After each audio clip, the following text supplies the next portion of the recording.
It's 4 a.m. in Kabukicho. Sitting against a wall being questioned by a confused police officer is an 11-year-old girl. He's asking reasonable questions, but her answers are too casual to be reasonable. How did she get there? She came by train. Where is she from? Another part of Tokyo. Okay, fair enough. But why is she here? Now that question had an interesting answer. She'd been told by somebody on the internet that if she came to the plaza, somebody would listen. But what does that mean? Kabukicho is the seedy district just outside Shinjuku Station, infamous for its nightlife. The morning trains won't start for another hour, but the streets are still filled with drunk salarymen, rowdy college students, and massage therapists so aggressive that they cause more stress than they solve. What you don't see too often, however, are the police. Japanese culture is one that prefers to mind its own business. Don't get involved, don't jump in uninvited, and don't even stare. Now, it's a basic rule on a normal day, but especially when you're half a chew high away from decorating the street with the contents of your stomach. So it's no wonder that nobody saw how bizarre that this interaction truly was. The story isn't as sinister as you might think, at least not on the surface. Most nights, dozens of kids would gather in this plaza, sometimes more than 100. They're mostly minors, and many of them are from outside of Tokyo. They came because they don't have a place where they belong, and this plaza has become just that place. Which sounds poetic, but why here?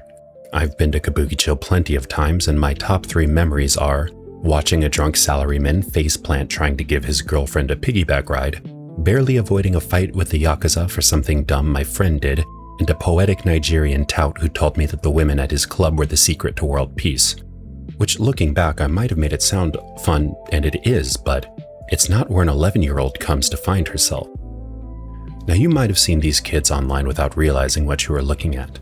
Maybe you saw a video on TikTok treating them like the herald of a collapsing society. Maybe you saw a video of one of these girls spinning in circles with a traffic cone on her head until she fell down. Maybe you even walked by them on a recent Tokyo trip. Or maybe you heard about some of the court cases that have made the news as recently as last month. This story goes surprisingly deep and gets surprisingly dark, so let's go ahead and get into it now.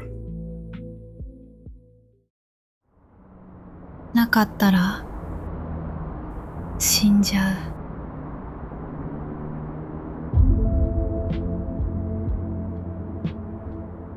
Let's get one thing dead straight right out the red gate.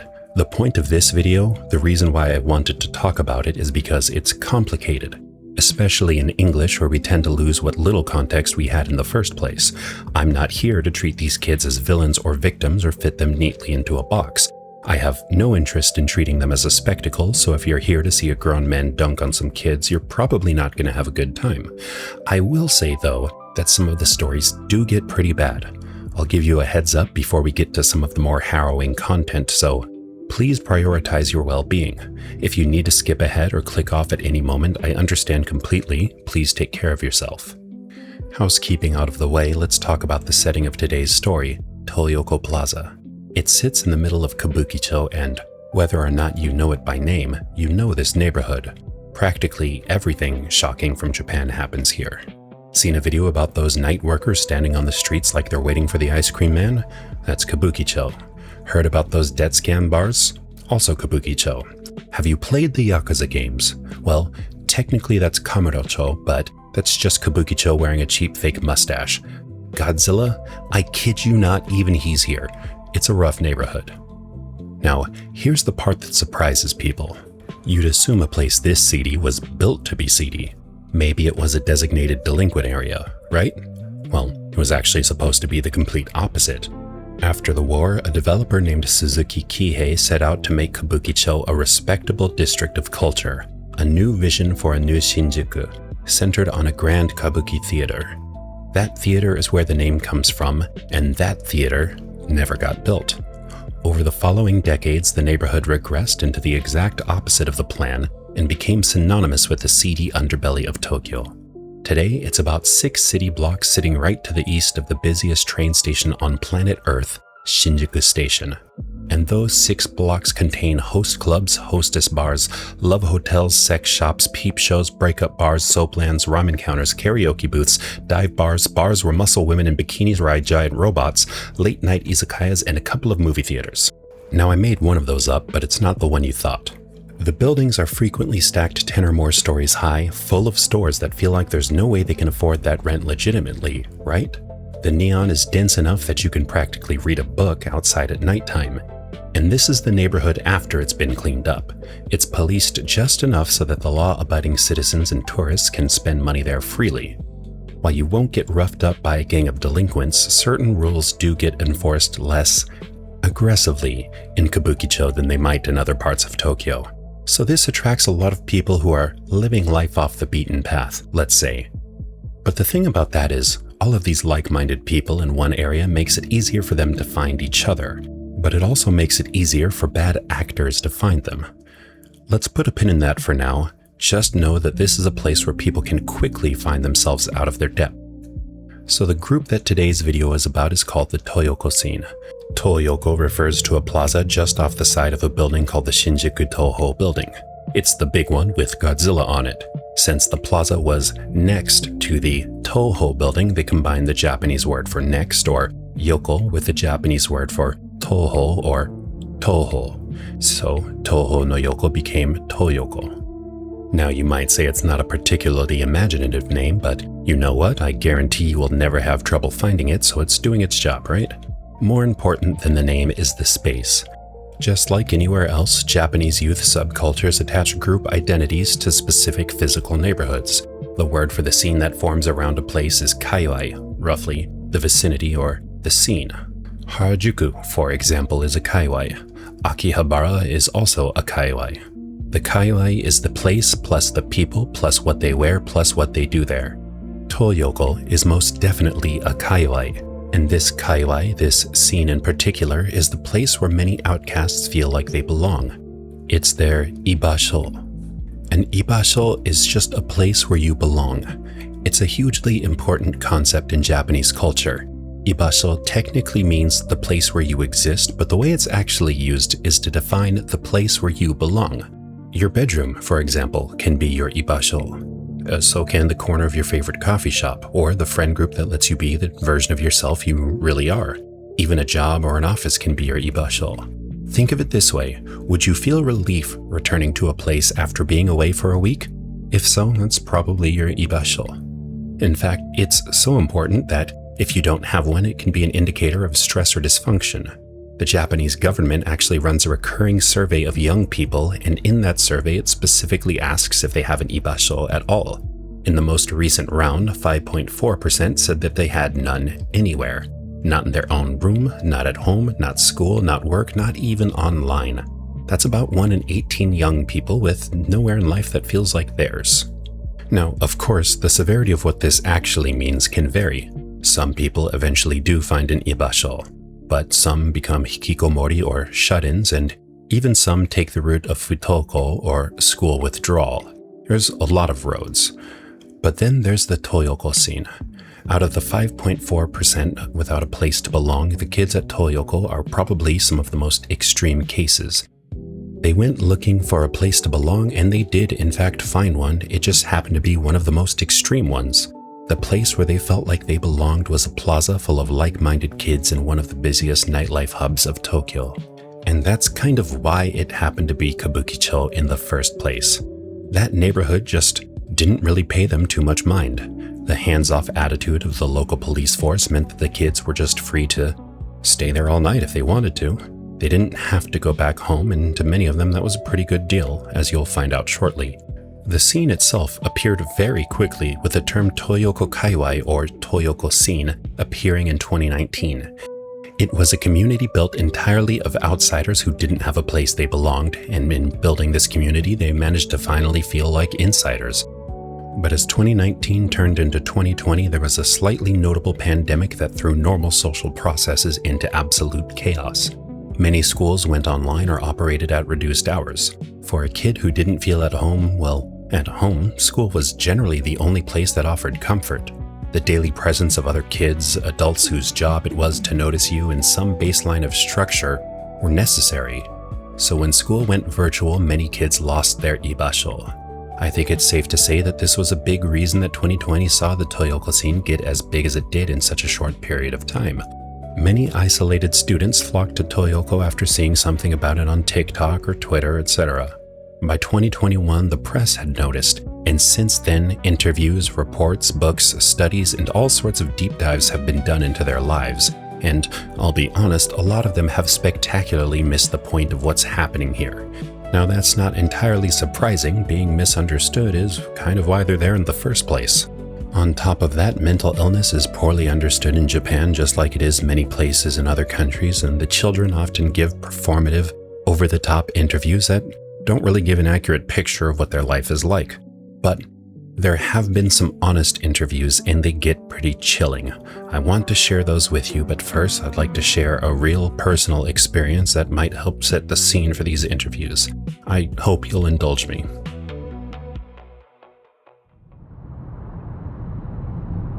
似たような人がいっぱいいるんだなーって安心」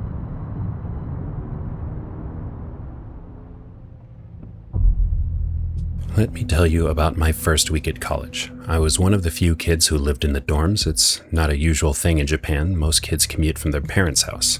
So me and the other dorm kids became fast friends. If you don't know, Japanese colleges are super lax. We had 3 hours of class a day and our grade was based on attendance, so even if we slept through class, we would pass. So we were always out. And this story is about something that I saw late one night when we were out. So we were walking down the road, and this was a rural area. It's not Tokyo where the light pollution is so thick it might as well be day or night. This was, as a Brit might call the gravy at a good Sunday roast, proper dark. So when my friend jumped and screamed out of shock, I didn't immediately see what he was pointing at. And when I did see, I saw a little girl, about 13, cradling her knees in the entry of a storefront. After we recovered from the shock, we tried to ask what was going on. Physically, she seemed fine. She had run away from a boarding school because one of the teachers didn't treat her well. What exactly that meant, I couldn't tell you because precisely 30 seconds after our conversation started, on this random country road at 1 a.m., a group of girls walked by and asked what was going on. And let me tell you, it doesn't matter how true it is, telling someone, "No, I don't know this runaway, I just found her here like this," is incredibly stressful. And you know what's even more stressful? When the police show up and suddenly you're the guys who a group of girls found with a runaway. Now, these cops did not give us the benefit of the doubt. I'm going to skip over the questioning because that's not really what this video is about, but if I ever do storytime content, I will definitely tell you about this loose cannon of a cop that I dealt with. The point is, the cops picked up the girl and were taking her back to safety. I was relieved. But as we walked off, my friend turns to me and says, "Why are you happy? Think of how rough her life must have been that sidewalk was a better choice than her bed. Where do you think she's going from here? Right back to it." Now, I'd be lying if I told you that it affected me in some profound way at the time. But he was right. Whatever circumstances in her life led her there, whether it was truly a toxic environment or not, didn't get solved that night. She ended up right back where she started. The only thing that happened is that she learned she didn't have a choice. But these kids in Tokyo do, and the Toyoko scene is their choice. They're not just here because it's something to do. So when I tell you their stories, you'll also hear that they're here because they're leaving something. And here's the warning. There's no nice way to put it, their stories are rough. First, there's a 14-year-old girl. Now, that's not her real name, obviously. That's the pseudonym given to her when Nikkan Spa interviewed her in March 2024. I'm just going to share her own words. "My parents only pay attention to my sister, who goes to the psychiatrist. There's no place for me at home. I've been cutting since the 2nd grade. The people at Toyoko understand what it's like to not be able to live like a normal person. For the first time, I felt like I had a place." Next, we have Mocha, a 15-year-old girl interviewed in 2023. Her parents, neither of whom was biologically related to her, beat her every day. Her biological father did worse. She told the interviewer, "I knew it wasn't normal, but I thought it was Dad's way of showing love."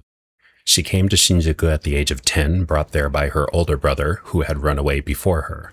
By 15, she was earning around 600,000 yen a month doing papakatsu, or papa activities, which is essentially freelance dating. Doing the math of what an individual date would have costed, that means that roughly 20 men a month had been paying Mocha for a date. She slept in internet cafes and love hotels between clients. The clip of her interview went viral on Japanese social media, racking up over 5 million views. After the interview, she went dark. The journalist who interviewed her later received a message saying that she had died. He suspects that Mocha had sent the message herself to cut contact, but he doesn't know. Last, there's a 16-year-old interviewed by the Tokyo MX crew in 2023. And her story is simple. She just doesn't go home. Her family doesn't get along, she said, so she would rather not be there. And I'm putting her story last because I want to stress that this feeling of isolation, or feeling like you don't belong, doesn't always need a big reason. Sometimes that's just how things are. And this is exactly what she said. I love my mom and dad, but they don't really seem to like me, so I wanted more love. And that's it.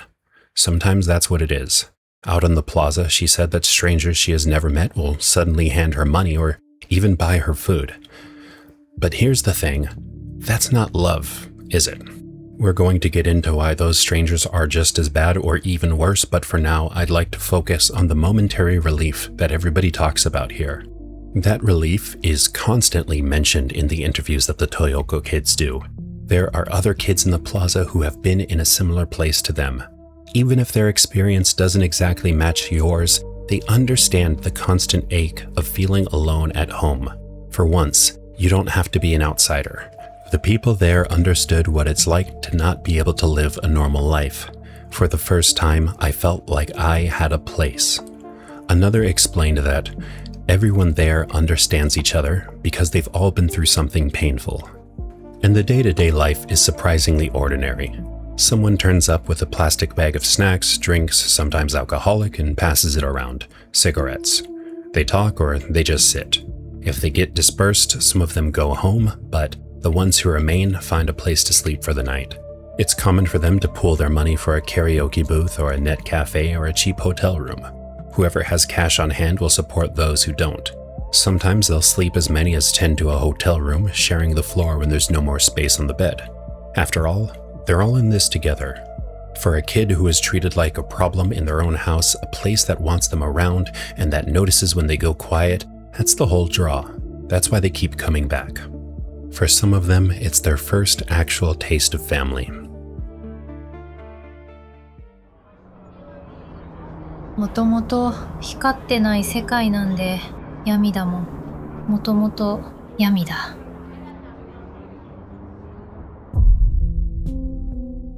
The videos of the Toyoko scene kids are often on social media.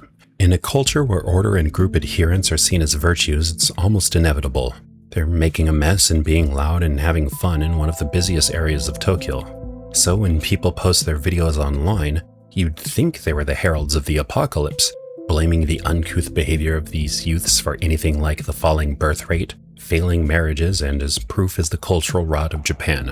And I'll be honest, that surface level reading upsets me, and I suspect it'll upset you too by the end of the video. These kids who were, for one reason or another, unable to endure society, and none of that is new. Kids have run away from homes that wouldn't have them for as long as there have been homes to run away from. The queer kids the parents couldn't accept, the kid facing abuse, and the kid who didn't want to grow up to be a doctor like their parents imagined. In fact, these types of scenes aren't even a new thing in Japan. They've formed before in this country more than once for different reasons each time. The first time was as early as the 1940s. After the war, Japan had well over 100,000 orphans, and in Tokyo, these children tended to gather in groups, most famously around Ueno Station because that's where the other homeless children were. The response in 1946 was a roundup, sweep them up, and move them out of sight. And trust me, that response won't be getting old anytime soon. In the 1990s, Shibuya was the hot spot for young girls to gather. Their gathering was a bit more nuanced. A good part of them were simply there for fashion and self-expression, but a few of them were there to do evening work. This topic really deserves its own video, but to be short, there was a media panic that overstated the actual problem, and the silver lining is that it did cause the government to implement policies that protected the youth. Unfortunately, they weren't nearly enough, and this is going to become relevant later. But even the current Toyoko scene we're seeing in Tokyo isn't unique. It's happening all over Japan. In Osaka, kids gather under the iconic Glico sign in Dotonbori and call themselves Gurishita, or under Glico. In Nagoya, they're Donyoko, which is next to the Don Quixote. And Don Quixote is a department store, kind of like Walmart in the US, Kmart in Australia, and maybe, I don't know, Home Bargains in England.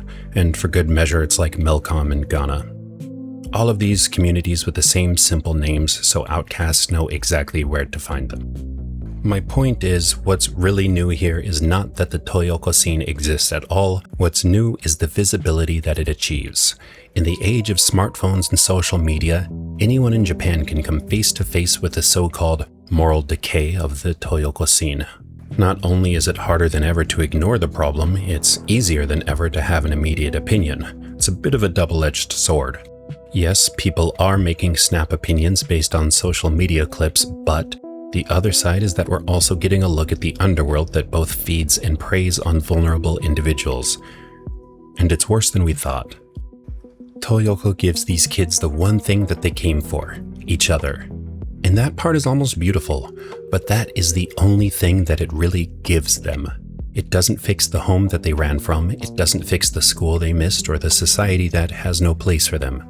It gives them somewhere to be while everything that sent them there is waiting, and in the meantime, life around the plaza is dangerous.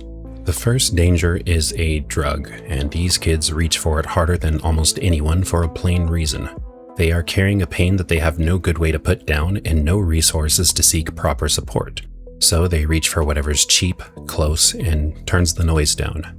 In Japan, the cheapest and closest thing that does this is a cold medicine that you can buy pretty much anywhere, legally right off the shelf. Japanese drugstores are pretty similar to drugstores all over the world. They sell everything you'd expect, down to toiletries and snacks, and, of course, medicine. In fact, Japan is usually pretty strict about this. To sell anything labeled as a medicine, there has to be a licensed pharmacist on staff. That is why you can't even buy headache medicine or even eye drops at convenience stores. Where Japan is surprisingly not strict, however, is that they sell incredibly potent cold medicine.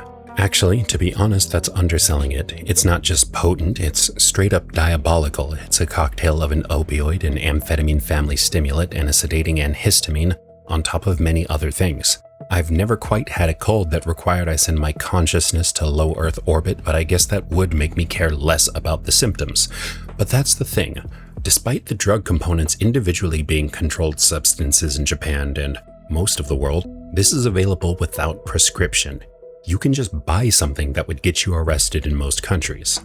Japanese drugstores have tried to limit individual purchases by the ironclad method of asking customers if they've bought the same medicine somewhere else today.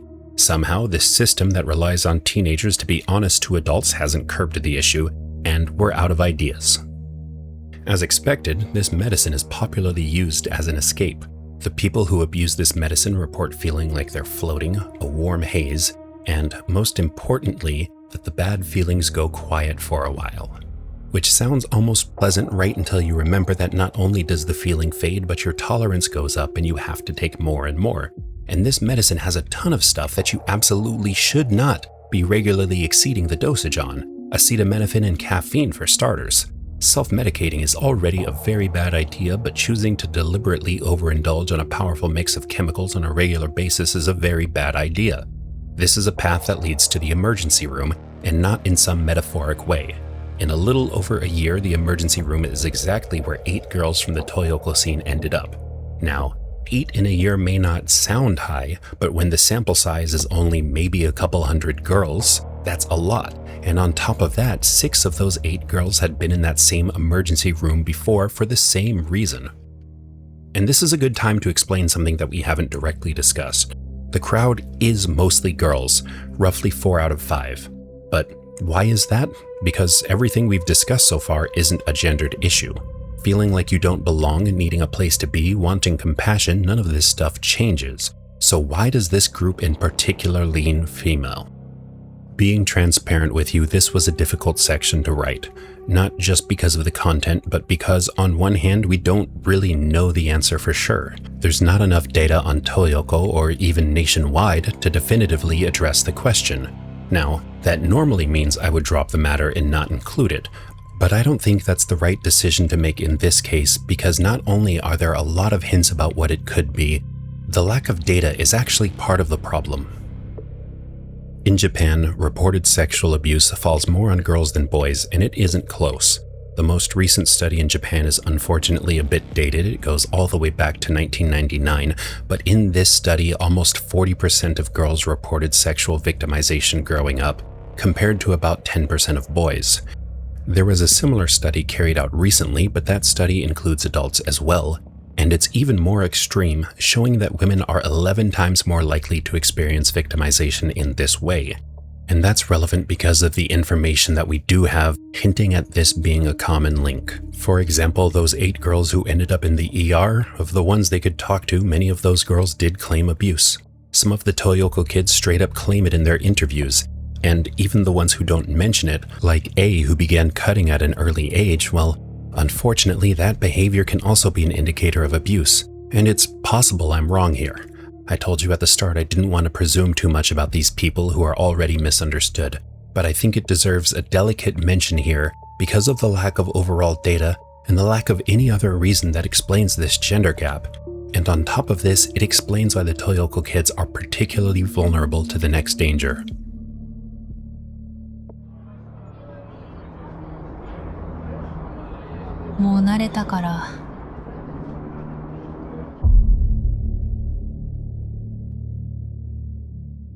One of the things you need to understand about Japan is that it's an island. Obviously in the physical sense, but even online, there's no other country that speaks Japanese. So if you post something in Japanese, your audience is already close to home. Really close, in fact, if you live in Tokyo, where 11% of the Japanese population sits. Think about that. If you post something in Japanese from Tokyo, 1 in every 9 people who sees your post is within an hour or so of you.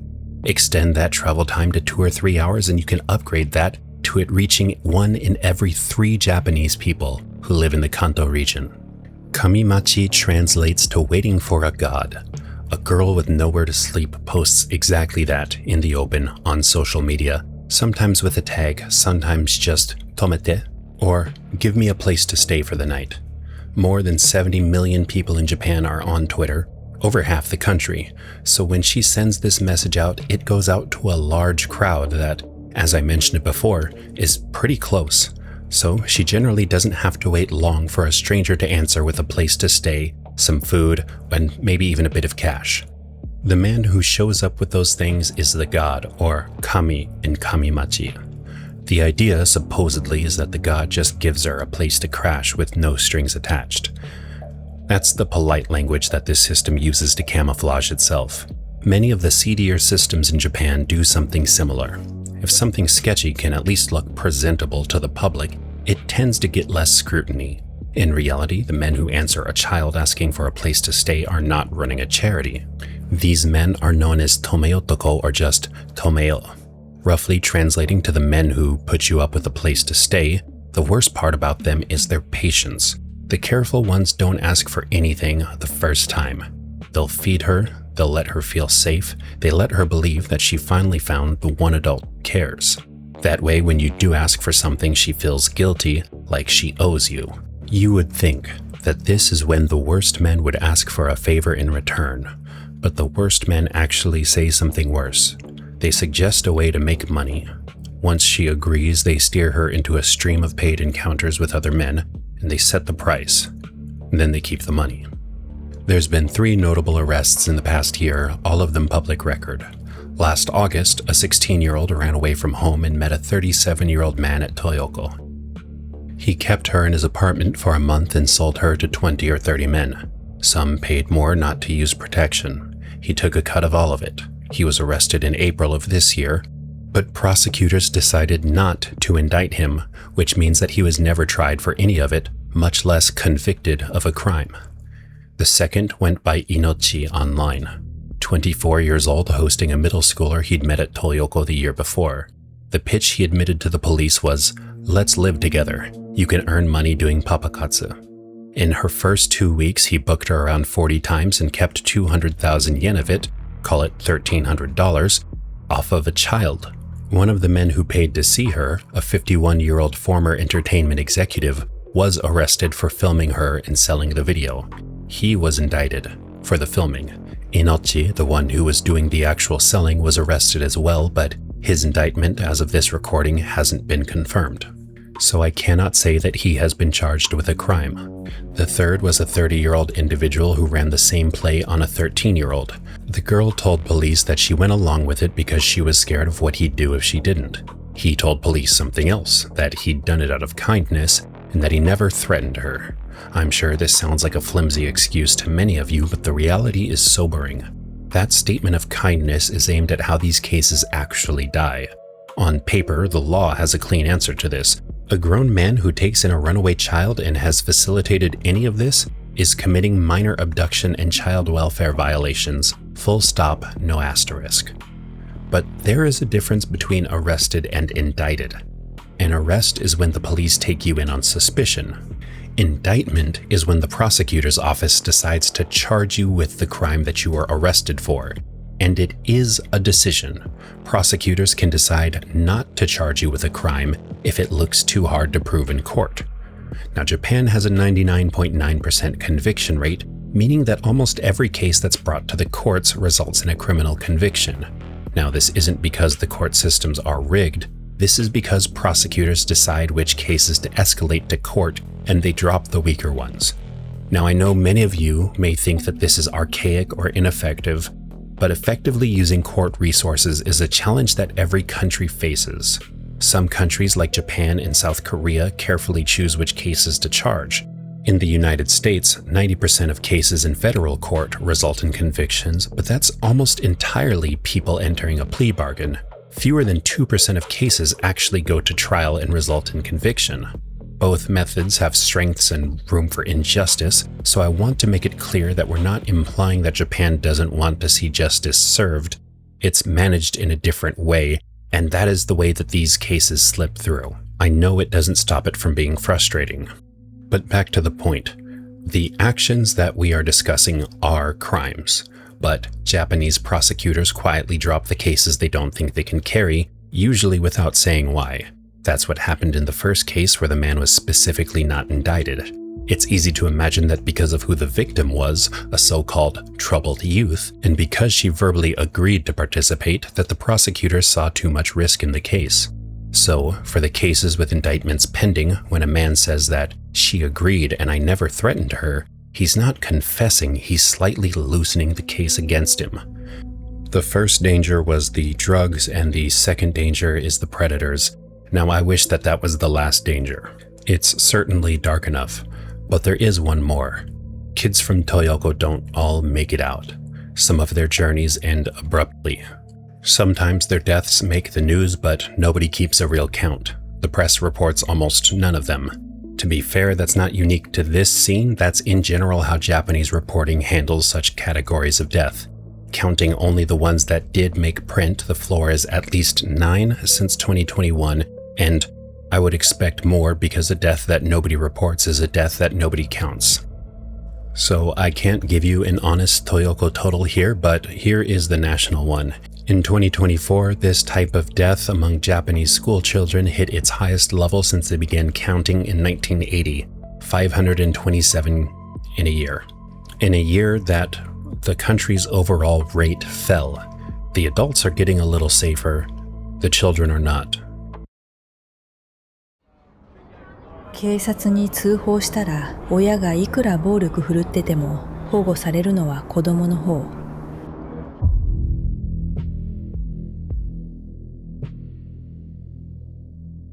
All of this is very messy. A video online will be posted of a girl spinning until she falls down, and some people will say that it's proof that Japan is dying. Then a reporter sits down with one of these same girls, prints out what her life actually was, and the same people get appalled, as if the kid in the story and the kid they wanted swept off of the street were two different people, but they never were. So how does Tokyo deal with this nuanced problem? Well, It uses its broom, the same solution since the post-war Ueno kids in 1946. They run police roundups, a few dozen kids a sweep, and then count it as a win when they report a record number. Never mind the fact that the record number also means that more kids were put in this situation to begin with. The ward will experience with fencing off the plaza or more recently putting something else there, but all it's doing is displacing everybody. The kids shift 10 feet into the alleys nearby and then come back whenever there's free space. This is because, as one outreach worker put it, they're not gathering for the place, they're gathering for each other, and good luck putting up a fence that can stop that. And remember what they were fencing off in the first place. We just heard story after story of kids finding family there after their blood family had pushed them out. And that part just doesn't really seem to stick in the narrative. The label that gets stuck on these kids isn't victim, it's the label of a delinquent. And that's the lens that the whole system looks through. A kid at Toyoko doesn't get treated as someone in need of outreach, they get treated as a troublemaker who need to be swept elsewhere. Once you see that the reflex is correction and not support, the resulting behavior starts to look more and more like marginalization. Because intentional or not, that's what it is.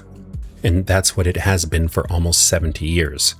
In the past, only one law really dealt with a girl sliding towards this life path, and it's an old one. Japan passed it in 1956, and it was called the Baishun Boshiho, or the Anti-Prostitution Law. The name is the important part. The law existed to cut down on prostitution, but looking after the girl caught up in it was never really the point. That didn't stop it from putting a label on these girls.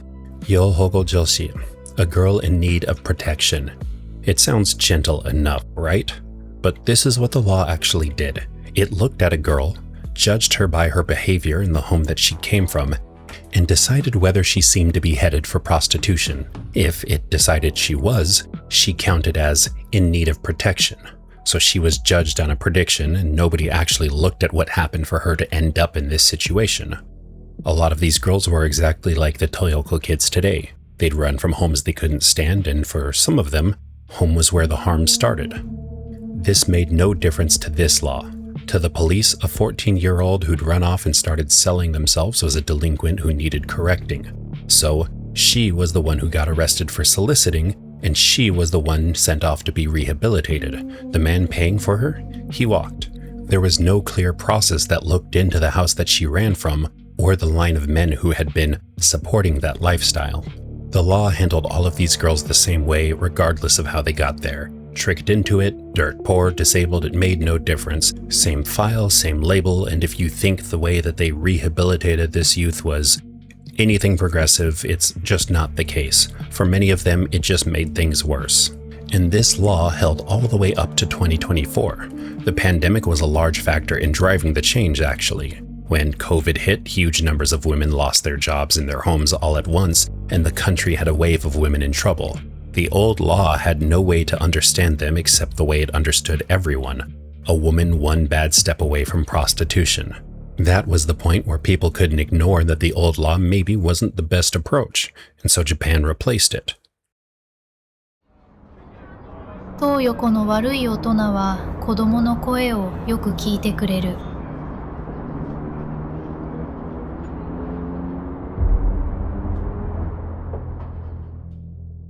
That's the law on paper, and in real life, it's not as simple. There's a journalist named Tachibana Jun whose outreach group has spent over 15 years walking the corners and the parks just talking to the girls who would never go looking for help on their own. Her whole philosophy fits in one sentence. The people who need help most are not the ones who will come out and ask for it. Another example is a nonprofit called Sankakusha that runs a room twice a month, all night, where a kid can come, eat, sleep, talk, or not, and leave whenever, without anything being asked of her. The founder worked out that a kid won't walk into a clean, bright facility for the same reason that a stray won't walk into a vet's office. It's intimidating, the work isn't glamorous, and none of it waits for the kid to ask. So, this is where the story should turn hopeful. We know what the problem is, we know what actually helps, and we've even got some people willing to do it. Unless someone went out of their way to stop these organizations, we should be on the right track. Right? Take Collabo, one of the biggest groups doing exactly this kind of outreach. A few years back it came under attack, and it had nothing to do with its mission. The whole thing was due to an online beef that got out of hand. It blew up over Onsen Musume, or hot spring girls. This was a government-backed tourism project that turned the country's hot spring towns into anime girls, as you do. The project did your standard pandering to otaku, giving a bust, waist, and hip measurement for every girl. Even the schoolgirls, and there are a lot of those because the characters, quote-unquote, age out when they turn 30 and get swapped in for younger ones, at least that's the lore behind it. But in case that didn't sketch you out enough, don't worry, there's still the girl who lies awake at night, losing sleep because she wants a man to invade her room and sneak into her bed. Somehow, the founder of the Women's Outreach charity found these characters somewhat distasteful and called it out rightfully as sexual exploitation. And that's it. That's literally all it took for an anti-feminist crowd to call in an absolute barrage of accusations. They claimed the group was stealing public funds, drove it into a sustained online campaign, and forced a formal audit of the city's funding. Now, none of these accusations held up. The audit found no fraud. The city took back nothing. The courts went even further than that. They ruled the accusations defamatory. They found the whole campaign was built to wreck the founders' work for these girls.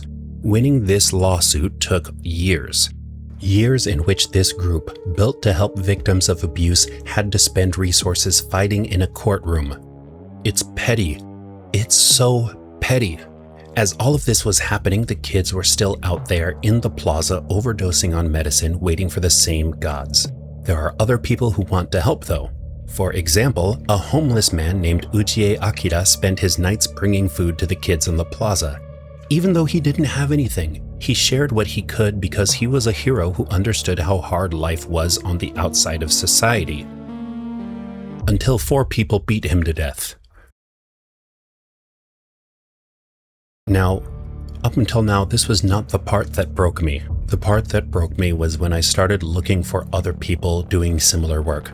The volunteers, the documenters, the support groups posting from the plaza.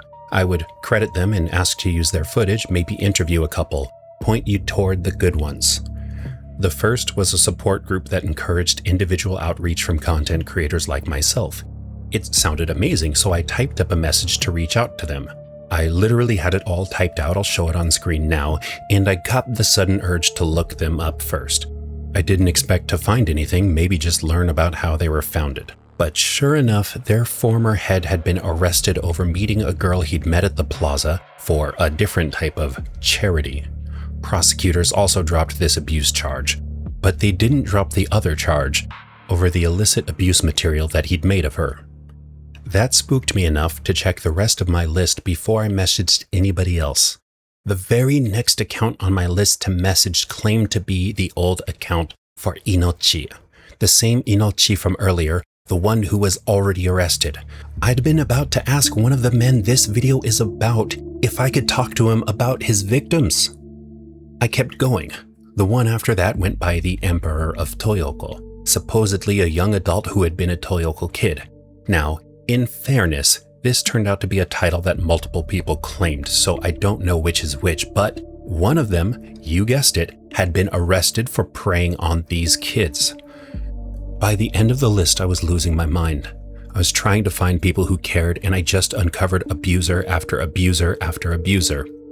Every road into this place seems to be run by the people preying on the kids walking it. The few who actually help get beaten to death or buried in lawsuits for years while everybody else looks away.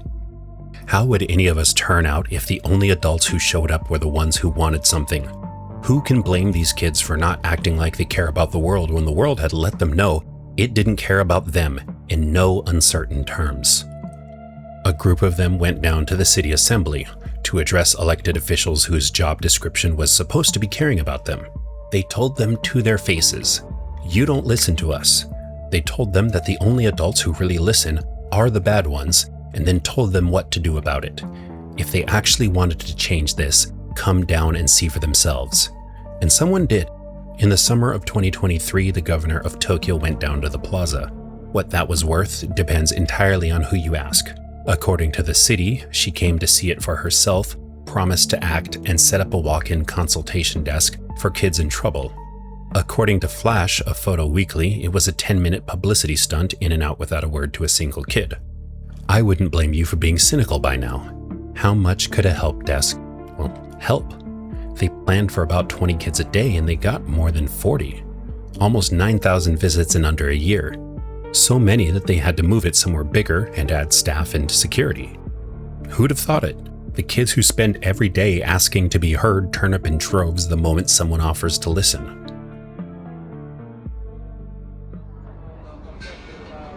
"しっかり自分を見つめ直して学校に行けるようになりたいです。